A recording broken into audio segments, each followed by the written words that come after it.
నిజామాబాద్ జిల్లా దర్పల్లి మండల కేంద్రంలో దర్పల్లి గ్రామ పంచాయతీ కార్యాలయంలో పుప్పాల సుభాష్ సర్పంచ్ అభ్యర్థి ఈ రోజు నామినేషన్ దాఖలు చేశారు.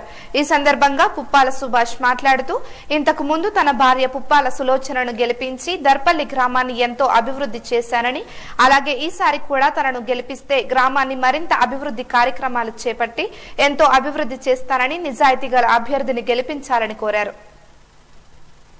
రాత్రి 1 గంటకు ఫోన్ చేసిన పలికేవాడు దర్పల్లి సుభాషే. సీతాయపేట గ్రామస్తులు ఇక్కడ ఉన్నారు. 30 సంవత్సరాల కింద సీతాయపేట గ్రామంలో ఈ లాస్ట్ గుడిసె కట్టిదలిగితే గ్రామ ప్రజలకు మరోసారి నా తరపున నమస్కారాలు, ధన్యవాదాలు తెలియజేస్తూ ఎటువంటి నోట్లకు మోసపోకుండా మీరు మీ ఆయుధము ఓటు, మీ ఆయుధమే ఓటు.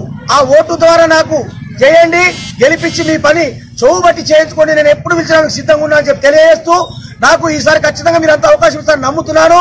దేనికి ప్రభావాలను లొంగద్దు. కొందరు రాస్తున్నారు, చెప్తున్నారు, అయ్యా చెప్పుతాను కొట్టండి. అది ఎవరు పెట్టాలో బోర్డు, ఇప్పటివరకు రూపాయి తీసుకోవడం బోర్డు పెట్టాలి దయచేసి. మరి ఎవరెక్కడ తీసుకున్నారో ఈ రోజు దర్పల్లి గ్రామంలో చెరువు లేదయ్యా, చెరువు అమ్మేసుకున్నారు. దర్పల్లి గ్రామం చెరువు అంతా చెరువు ఉంటే బ్యాంకులకు నీళ్ళు వచ్చేటి. ఆ చెరువును 1 లక్ష రూపాయలు, 2 లక్షలు, 3 లక్షలు తీసుకుని చెరువు అమ్మీనయ్యా.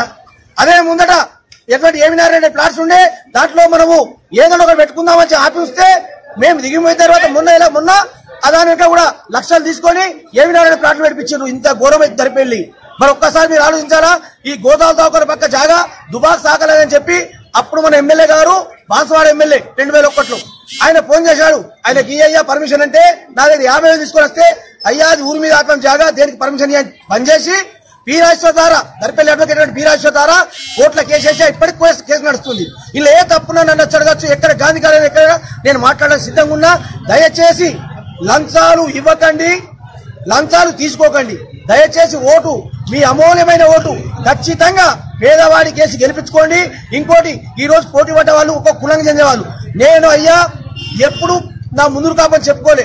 ఏ కులం పిలిచినా పలికినా అన్ని కులాలు